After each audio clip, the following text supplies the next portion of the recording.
بسم الله الرحمن الرحيم الحمد لله رب العالمين الصلاة والسلام على أشرف المرسلين سيدنا محمد وعلى آله وصحبه أجمعين وبعد السلام عليكم ورحمة الله وبركاته.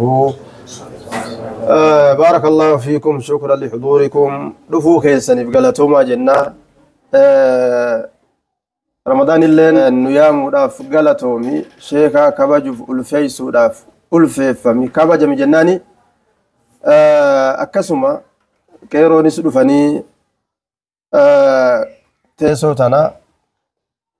itti argamuudhaaf isaan isa kabajaman jenna. Ustaazni keenya ustaas ibsaan sababa namni walii qabamuudha wal gahuudha nu ta'ani rabbi nu haatiisu umri isaanii rabbi nu haa dheereessu aafiyaa guutuu rabbi nu haa kennuu fi fuuldura isaanii rabbiin ifaa nu haa godhu jenna. Biyyi tuni waa sadiin ijaaramti. warroota gartee culumaa'iitii fi bulchaa biyyaatii fi qabaataa yookaan daldalataa cimaa jara sadeen kana wali dhufee biyya ajaa'ibatti ijaaruu danda'a. Yoo tokko keessaa hafe nima hohollatti. Ramadaan walgeettii dhiyoo keessatti illee sababa guddaa nuu ta'ee wanni sun geggeeffame walgeettiin muhaadaraan bareedduun sun geggeeffamte jechuudha. Har'allee gartee sababa nuu ta'ee sababa walitti dhufuudha. Fuulli bareedaan kun walitti dhufee wal argee waliin nyaatee waliin gammadee sababa nuu ta'ee jechuudha. Isaan kun jaarmaya nama ijaaruu jedhama. Jaarmani waan shari'aan barbaaddu. Rabbi isaa ijaaruu jenna. Hajaa isaa rabbi haa baasuuf. Hajaa isaa rabbi haa baasuuf. Ilmaan isaa rabbi ilmaan kee haa taasisu. Rizqii isaa rabbi rizqii bal'oo haa taasisu. Aafiyaa qaamaa qalbii rabbi haa kennuuf. Nagaya alaamana rabbi haa kennuuf uf nu abeesisu namuu gartee silaa bakka jirutti of beeka bareeda namuu ka mallaqa qabu mallaqa isaatiin uf beekee waan mallaqni dalagu san yoo dalage akiraa hedduu milki shabaabni qeerroon humna isaa kanaan waan humniti isaa dalagi isaan jettu kana amma beektaa isaa tana jidarallee yoo dhiitan waan cabsuuf seeha humni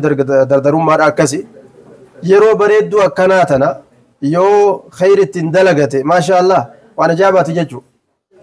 Waan ajaa'ibaati. Kanaafuu zabana keenya ka keessa jirru kana haasamannu jajjabaadhaadha. Zabana tokko gaa dardarummaa tanaanis irraa dhaheetuma gaa xiqqachoo oofee jira. Keessaa bahuu ga'ina fakkaata. Beeyyuu nama bee guutumattu. Gaafa durii sani gaafa zamana joontiraa sani beeytanii joontiraan kiyya asiin gachiisa gama duubaa kana fuulduraan illee akkanatti jaantilaadha agoobara nasmi irraa baase duuba darasummaa seene qaraatii seene وقد جعلنا الشعرات أذلا ما رأينا فائدة إلا الكبرى جليتين نزمي الراباس rifeensa kana gaa agoobara godhannee turre faayidaan keessa jiru boona malee jenneeti keessaa baane si galee akkasuma nazmi takkallee afaan oromootiin baasee ture sinsobini dardarummaan hadara ergisa gooftichaati boodanii galaa xunchaan bareedaan buni bareedduun utaaluu danda'uun achi fiiguu danda'uun as fiiguu danda'uun osoo a'aan jedhin osoo haraatti maasanii yookaan kibbiin zoorii lafaa qab jettee ol ka'uun sinsobini dardarummaan hadara ergisa gooftichaati boodanii galaa akkasi jajjabaadha sin jenna. Assalaamu alaikum warahmatullahi wabarakatuh. بسم الله الرحمن الرحيم الحمد لله وكفى وسلام على عباده الذين اصطفى أما بعد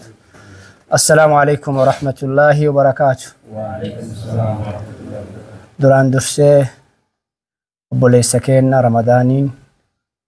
قلتوا مناني رمضان جتشوني وقاد يقدم يسادي والإنجرة أبا هيساتي أبا مسكيناتي رمضان واني إني كيساتي نرمان ننجرو تيما كان قفامتي تيما دردرا قفامتي تيما سيكو من دو كيسات شورا قدانا متوأتو لما علماء قدموا بيكم كنافو جزاء إسا ربين جنة إسا هادي بسو إسا قفامتي هذا منا إسا وجي keessattuu sheekolee biyya teenya warroota as keessa jiran aalimman nu jajjabeessuun eessa jirtan maal taatan jechuun nama shoora guddaa taphatee bira darbee nama miidiyaa gartee nu bane. Miidiyaan tokko gartee akkuma gaaf tokko ishee ibsaan dubbatan miidiyaan gariin ka gaaddisa islaamaa kun mul'atee kun gariin fuula sheekolee eegasii dubbisee badee jedhe. San keessaa tokko keenya na fakkaate miidiyaa badee mul'atee badeetu jira warra nu ban irraayi. Bira darbanii wallaahi hanni ajaa'ibe gaafa Muhammad kitaaba san baasu isin wajjin dhaabbatanii mallaqa san kennanii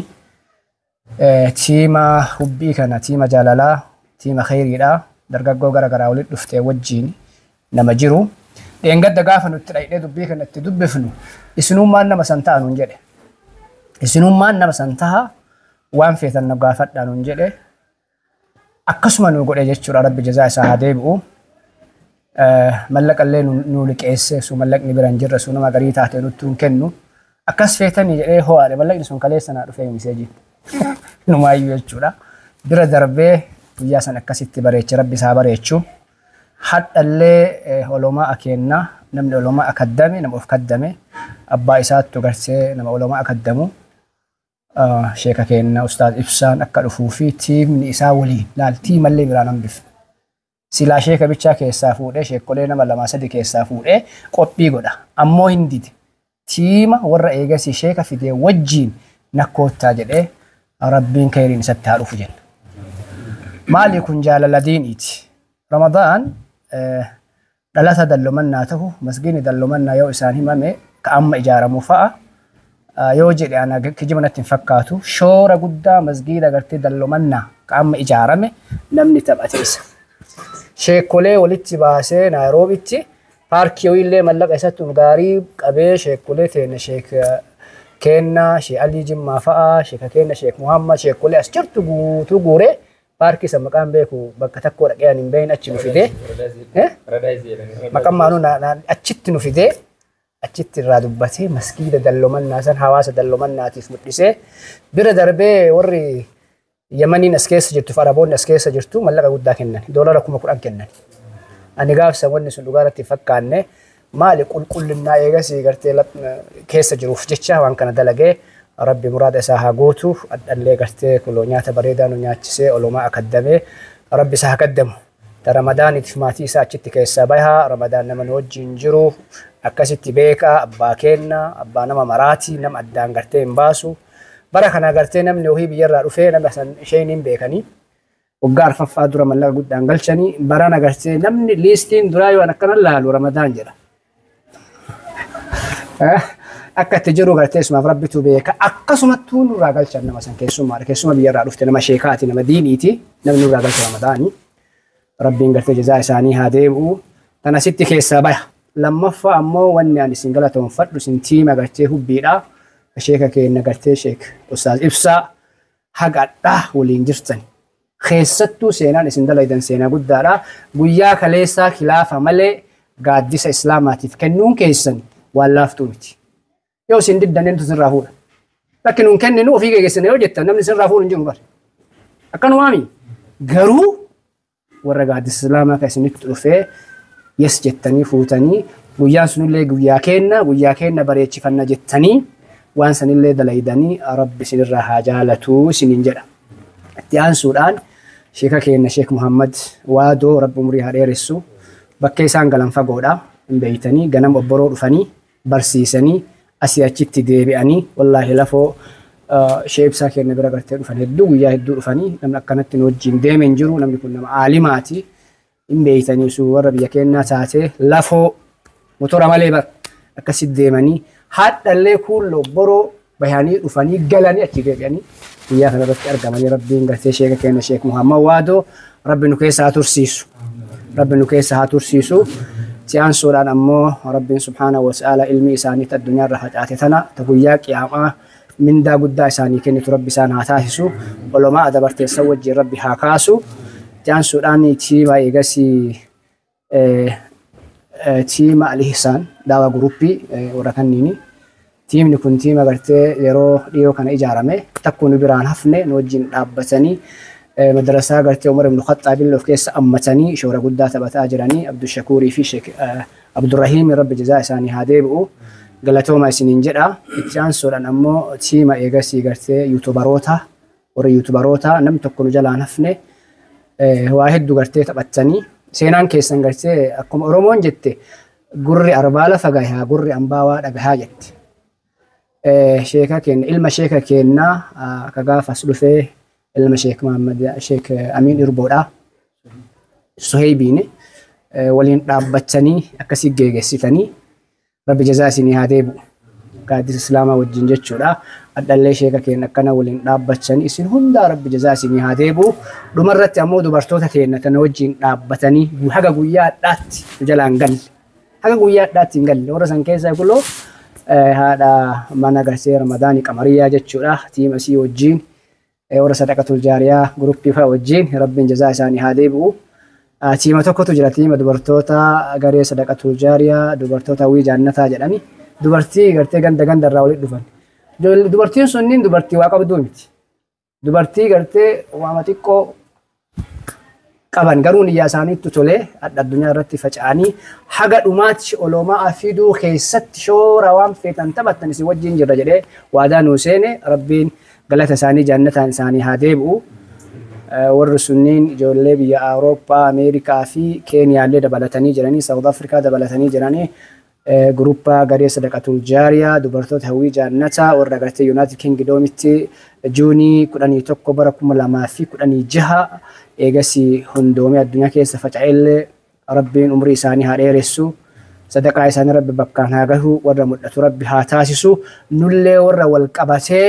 waliin jannata gartee seenu rabbi nu haa taasisu warra hadha mul'atee akkuma sheekni keenya ustaaz ibsaan jedhe gartee baduu miti warra mul'atee eegasi gartee addunyaa gartee ibsu rabbi nu haa taasisu jabaadhaa rabbi duraa duuba keessa rabbi isin haa tolchu alaamana keessa rabbi isin haa tolchu maqaama keessa rabbi ol haa fuudhu ilmii teennallee gartee ilmii teessanillee tabarattan rabbiin ilmii gartee fi dhabaaftu rabbi isin haa taasisu ilma keenya lafaa dhufaa ustaaz ibsaa rabbi umurii nu haa dheeressu rabbi waan badduuraa rabbi gartee isa haa tiksu ammallee rabbi darajaa isaa waliin haa deemu keessattuu wanni ani isinitti dhaamadhu tiimni gartee alhubbi gaaddisa islaamaa wajjiin wal taatanii gareen gartee haaraa ijaaramaa jirtullee addiinu nasiyaan tunillee jajjabana fakkaata of duratti garee san gartee ustaazni keenya Sheek Huseen Aadam Abdurrahiimii Abdushakuurii Ahmad Galgaluuti waan haaraa waan isinitti gad dhufan inshaallahu albaarii sheekni keenya Sheek Muhammad nu wajjin jiranii takka taanee osoo faca'anii jechuudha guyyaa kaleef dheengaddaa Ameerikaa Awurooppaa irraa telefoona nabbuutu hin dubbatina maalii fi akkana harka wal qabannee gartee munshidee san ta'a Ahmad Galgaluu akkasitti dubbatamte suni doktornuu wanni yaadatan Ahmad Walloo eenyuu yaadatte Oromoon addunyaa keessaa nuuhoo goobanaa yaadatanii nuuhoo nu yaadachiiftanii jedhan akkuma ka jedhu isaan miree sirbi sun ta'isaati beektanii akkasumaami adda gara gartee nashiidaatti jijjiirame akkasitti dhufee warra wal qabatee waliin deemu rabbi nu haa taasisu اللهم ربنا آتنا في الدنيا حسنة وفي الآخرة حسنة وقنا عذاب النار بسم الله الرحمن الرحيم الحمد لله رب العالمين الصلاة والسلام على رسول الله صلى الله عليه وسلم duraan dursee obboleessa keenya kabajamaa Ramadaan qaama isaatti irra nu afeeree galatoomeennan bakka teenya bu'ee ustaaza keenya ulamaa keenya Sheek Waadoo nu afeere galatoomeennan isallee rabbi umurii haa dheeressu ilmaan isaallee ilmaan barakaa rabbi haa godhu ilmaan isaallee ilmaan gartee diin rabbi haa godhuu fi akkasuma itti aansee sheeka keenya sheeka biratti illee waa dubbachuu feene haa ta'u garuu dubbadhu jettanii kan nan dubbadha sheekni keenya Sheek Waadoo ajaa'iba takka nuti akka jammaa islaamaa kana gagadhaabne amata 13 irra Naayiroobii keessatti jirra guyyaa durarraa haga guyyaa xumuraa irraatti nu waliin jiran tonillee maali ulamaan gama hunda jiraachuu mul'isa jechuudha nama hundaaf wal qixa ta'u asirraa deemanii masri dhaqanii deebi'an gaafa masri irraa deebi'an nu dhufanii istiidiyootti waan nu jaan haga irraa numa jirtanii nu jaan numa jirraa jenneen maashaallah itti fufaa nu jaan hamilee sheekootii hunda caala haqa rabbi dubbachuun gaarii إساني في الشيخ أنوار ورا نجد بيسو ورا دعوة خنا رت دين كنا رت أكفول درة ديم أكا قادسين قدتي الرب بكا قرتي جرو خنا جهو خاقولي ورا لمين كر أكا سمتي علماء تخيني ورا ما تشانتما بيجتنا جيران جيرا ورا خوني سنوجنا جيران جتورا أكا سمتي تيما قرتي وبلي سخينيا محمد رضوان فا إسان ورا قرتي شيخ بسانو فيده قالتو ما إنن جزاكم الله خيرا ربين أكما فيدا تلما خنولي فيدا شيخ بسا باتي رمضانا يعني تري يا ربي فيدا سجنتا إيدا عرفا رتي شيخ عبد الرزاق فاولين فيندني يعني ويتري مالف سيستمني يرو وادلا جمو يرو مهون داو حواسا خنا قرتي لالو قبتا مال وان دليدو حواسا خنا بدلينا يرو مهون داو شيخ كوتا قرتي أوروميا كسب بيجي غرغر رافي درتي يفني يرو مهون دبي كمان ترجع فلا فخانوس جيم رافيني تهرر رافيني egas booda arsir raafinneeti harargir raafin akkasumatti hunda amma gana gujiif wallaggaa nu hafa isaan irraa illee fiduun wal yeroo bijee akkas jechuun namni da'awaadhaa bakka hunda seenuu qaba jechuudha. Ulamaa kana bakka hunda irraa fidee daa'uwwan fidee uummata isaanii agarsiisuun dirqama. Amma maaltu itti aana? Wanni itti aanu gaa sagantaan as deemtu. Sagantaa gaaddisa Islaamaa qofaa miti. Sagantaa gartee tiima hubbiitillee. Sagantaa gartee tiima ihsaanillee. Maalif sagantaan Islaamaa nama hunda hammatti. Tokko keessaan hafa kamittan. Sagantaa tanarratti insha Allahu ta'ala Sheekh Ibsaa fi warra keessummoota nu dhufus akka bareedaadhaan akka dur caalaa akka gaafa sheekotiin Sheekh Amiin faan dhufanii beekanii mee hangamta akka gartee qooda keenya fi akkasi qajeelchine ulamaan nurraa gammadanii Sheekh Abdul Salaam qabadha. Haga arraan tanaa Sheekh Abdul Salaam nu bilbil. Haga arraa irra gartee as ga'utti jechuudha. Maalif isiniin jechuun kun hundi. Nu qofaa miti isin jechuudha hawaasa nu duubeeru kana. Sagantaa as deemtu kanarratti illee yoo Rabbi fedhee guyyaa wayii nu muraasan nuuf. Sheekh Ibsaa illee hanga feene gartee itti rakkannus itti gartee dheebonnus nu biratti hafee ummata kana gartee arkee tadheen gaddaatillee gartee bareedduudha. San caalaa ta'ii irratti illee ummata kana gartee hunda arkee jennee hambisne. Kanaaf wanti gartee amma tiimni as jirtan hundi naa hubatuu qabdan waa hunda gartee piroogiraama keenya sagantaa keenya deemaa jirra. Sagantaan as deemu immoo wanni gartee adda godhu hawaasa keenya kana hunda bira ga'uu qabdi. Iida akkasitti ammallee gartee wanni gartee if durallee hawaasni keenyatti qophaa'u waan jiruuf tikeetillee qopheessinee jirra. Isinirraa illee namni dhufee tikeeta kana fuudhee gurguruu fedhu akka dhuftanii gartee fuudhuu dandeessan gaaddisa Islaamaa dhuftanii ofiisarraa fuutanii gartee hawaasa biraan nu ga'uu qabdan. Daawaan ulamaa kana biyyarraa fiduu fi deebisuu fi akkana godhulleen laazima hoomatti hajamti. Bilaashi namni karaa miilaatiin hin dhufu miilaatiin illee dhufee hoomatti hajamti beektanii. Galminis hoomatti hajamti waan kana hunda nuti qabaannee osoo hin tahin hawaasa keenya abdannee daleen yeroo hunda tana beekaa ammoo mileenni nu duuban jiru laakiin ammoo sagantaa dabarte yoo yaadattan doolaara 12,000 olitti finne. Wanni nuti harkanne sanii gadi. Insha Allahu ta'ala tiimni kun hundi wal gargaarree tikeeta qophaa'ee kana gartee akka dhuftanii fudhattanii uummataan nu geessan warri ammoo yuutuubaraa wanni isin hidhaamu warri tiiktook warri feesbuukaa khayrii tanallee dalagachuu qabdan galgala kanarraa beeksisa. Beeksisa gartee maxxanfamee jira miti kan maxxanfame kana fudhattanii amiirii fi miti kan dalagamoonni kun rabbii feeji. Anaaf waan akkami waan biraatu waan siyaasatu nama daleenaa miti tun ammoo ta rabbiiti ta sheekota keenyaati daqiiqaa takka takka ono Usmaan irraa kaasee as jira Obsuun as jira Marwaan as jira as jirtanii Abdiillee dhimma gootee warra kanallee gootanii hawaasatti akka faca'oora miidiyaatiin godhuu qabdanii isin jaa. Assalaamu alaikum warahmatullahi wabarakatuh. Maqaan gaaddisa jedhamuu fi maqaan ihsaana jedhamuu fi maqaan addiin nasihaa amma dhagahu jira. Addiin nasihaa jedhamu kuni maqaa waa ittiin dalagan malee maqaa waa ittiin as qabanii achi qabanii miti. Wanni namni musliimaa yeroo hundaa beekuu qabu. Nuti amma maqaa tokkoon nu yaamuun hin ta'u. Yoo amma maqaa kiyyaa namni nuti si yaame Muhammad yoo taatan tokko yoo ol seenee nu yaame eenyu awwaata. Rakkoo beektaa. Maqaa adda adda godhuun hujii akka laaffataniif akka waa dalaguun namaa mijaa'uuf akka waa dalaguun namaa qaceeluuf wal ergatuun bikka wal buufatuun akka namaa qaceeluuf malee akka wal dhiibaniif miti. Kanaafuu jam'aan kun hundi tokko humna tokko yaada tokko aqiidaa takka haalli isaanii yaadni isaanii fuuldurri isaanii tokko jechuudha. Akkasi hubattanii jam'aanni keenya yeroo hundaa'u waan dalagu akkasi hubatee waliin dalaguutu barbaachisaadha. Kuni dhaamsa kiyya ka hawaasa keenyaaf dhaamu. بارك الله فيكم. الحمد لله والصلاة والسلام على رسول الله وعلى آله وصحبه وموالاه. ربي سبحانه وتعالى تيسمتنا تيسم خير ربي النها قدو أدانك إنك أدانك إنسا كين أدانك إنسا كبا جماعة قرتي دوبا كأولفنا ربي النها قدو يعني رمضان كينك قرتي دوبا شيخ سببا قدتي وللنيامة ربي نقرتي أولفنا أبدي ساها قدو يعني أولفنا أبد ربي نساها دبالو أولفنا كن قرتي كإلمة تارو كفيت أسطر ربي نها قدو أكم إني بيك قرتي إلمان إساها بيكني يعني رمضان تكا عالم نتقدو فيه أبان فديها فيدو يوكا إفين هادوفو ما نيسان هنكني حقا نكو بقبنو كيسات إسين شوفتن بيتاني أكو مغرتي إني بيكي كان ربنا بيسيسو نمي اللي يو هركا قباتي عالم في يامي جارس في يامي درققو في يامي كبجا يعني هركا ساتي اللي أغرتي كبين ربي هاقوتو كبين بركا قبول ربي هاقوتو إلمان سالمان بركا ربنا هاقودوفي يعني أجري أغرتي نمني نما عالما خدمي ربنا هاكنوفي أجري أغرتي نمنا مسلمان يعجز ربنا هاكنوفي أكسهما أستاذك إن لا شكر على الواجب أمو إن غلطين فن أما اللي من لم يشكر الناس من لم يشكر الناس لا يشكر الله نمني أغرتي إلما ما هن غلطين فتيني ربي قد الله هن غلطين فتوجلا شيني كنا شيخ محمد وادو يعني سي أستاذ وقتاً دي فمن لين هقودا وادو كوني أبو مامي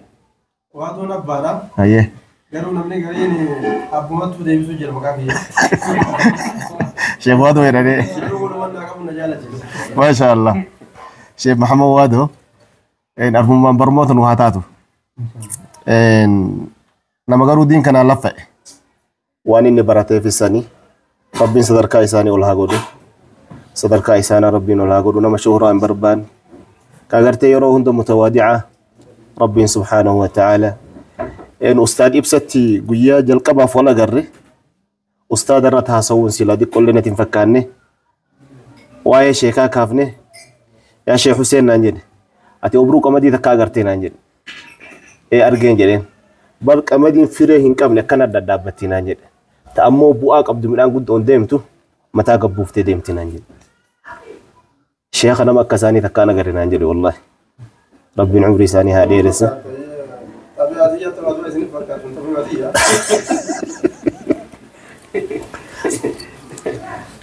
يعني أستاذك إن إبسال لي قرتي كسوما داعي دكا قرتي لفادو فجرو كعمري دكا أمو قرتي دوبا كيسي سا قداتي عمري قد اللي ربنا قايون يعني إيجاسان بودا شبابني إن جمعان نيروبي كيسا كمان فديو هاته قادسة هاته إحسان هاته الدين نصيحة هاته جمعا برا هاته وأنا قرتي الدنيا تنرتي نرقمني ولقمنا أبان فدي هذا لقو أن هذا لقو وبليسكي هذا لقو وأنا قرتي الدنيا تنرتي نرقمني ولقمنا سني مالي ديني يجودا دين أغرتي دوب ربي كان يو عندنا جس اسم مرو راتر ما تقبل دين ربي كوالتك ابنو كان أغرتي أكنا ما تقطي يرو ما وان دين قدوفته وان دين تقو يو قدوفه أكنا ما تقطي أغرتي والبير دابني جيجا سوق ابنا سوني واجب أغرتي ربي نور ركاي تنگ درجة أمو درجة وتوبا هواسا كناتي دين الله نسام بريدة كابينيس إسام بريدة درجة يو دين إنكم ندوبة معنا قدام قبو درجة قمان إسا أكو بريف شيخ نجريساني يعني إرجيسا برغنا مرة ديمتي لكن يو كيسة فيدمين وما إسام فيدني درجة قمان أغرتي وان قدو رب الله إرانو قافتو إن شاء الله تعالى جبادة والفادة وجزا الله والسلام عليكم ورحمة الله وبركاته. الرحمن الرحيم يا علماء كينا أستاذ كينا جولين درجوني كينا ورارا قرتي وامشكينا دي كبجاني mana kennat ustan hundi kesanu bala tomara duran durso agartee ustaza kenna she ahmad mama wado dafar el turra dufani ulfada wayama akkasuma isin hundi keessan iyyuu agartee ulfaadha wayyamaa ka Nairobi tana keessa nu hundi walumaan turre zaman ilaas waliin jirra ustaazi kenna mootun iyyuu keessummaa agartee nu hundaati ka ummati Nairobi kun akka jiru akka nu keessa baanee dabarre simaraan beektanii namni Nairobi tun zaman hedduu as keessa jirra bara 1990 takkarraa kaasee namni kenna biyya tanaatti qubatu eegale illee achumarraa agartee hortee masaan irraa dhufnee amma almost gara waggaa 20 akka biyya tana keessa jirra. Gara ummati Nairobi kun agartee nullee gaafa as biyya tana dhufnullee dargaggeessi turre asumatti agartee isaanuma uummata waan nu fuudhee akka obboleessa walii taane akka abbaa walii taane akka agartee gosa walii taane akka firaa rahimaa walii taane rakkoo irrattillee gammachuu irrattillee yoo rakkinni jiraatillee yoo namni nurraa hidhamillee yoo namni agartee rakkoo adda addaan mudatillee walumaa tumsine har'a asiin baane kan inshallah har'a mootuun iyyuu zaman sulee jijjiiramee jira namni kennellee nanti agartee amma jajjabaatee jira afaan lafaallee baratee jira amala biyya tanaallee baratee jira kanaaf kun amma bara 19 yoomsi amma kun ustaazota kennellee biyyarraa warri gadaa warri gaadii islaamaa nu waamanii yeroo hedduu asitti uummata keenya affeeraa turanii gorsa adda addaa uummata keenya dabarsaa turanii kanumaaf agartee ustaazota kennellee ibsaaleen inshallah baga nagaan dhuftanii ani wanni guddaa jedhu barbaadu gaa inshallah gorsi keessan hedduu duraan agartee qilleensa irraan agartee karaa agartee miidiyaa hawaasaatiin isin argaa turre har'a mootummaa daran isin bira qaamaan isin wal garree duranaafillee inshallah waan jiru irrattillee bal'oo irrattillee inshallah amma namni kun maatii kenna isinillee maatii kenna uummati kun martinuu agartee uummata islaamaati warra Nairobi waan amma nama addaan qoqqoodan kanallee hin beeknullee namni kun martinuu obboloowwan akkuma rahima waliin jiraataa turre kanaaf isin martinuu baga nagaan dhuftanii waan jechuun barbaadu beeta waa'ee gaaddisa islaamaa kana irratti agartee namni jalqaba agartee waa'ee gaaddisa islaamaa kana eegal waa'ee islaamaa irratti uummata kaasa ture uummata gaaddisa islaamaa kana akkanuma agartee har'allee kun yoo gaddiqqate gara waggaa 10 ol waan kana tajaajila kana kennaa ture kanaaf tiima kana jajjabeessuuleen hedduu murteessaadha dhaamsa isaan dhaamata kanallee agartee hojii irratti jijjiiruun uummata biraan gahuudhaaf hedduu bareeda waan khayriiti gaa jabaadha isiniin jedha wanni guddaan kanuma ulfaadha wayyaa galatooma rabbiin agartee yaada murada keessan hunda haguututi rabbiin agartee uummata agartee yaada murada isaatti guutamee jiruun irraa bal'attee agartee imaana irratti waliin jiraatu rabbiin haa godhuuti wassalaamu alaikum warahmatullahi wabarakatuh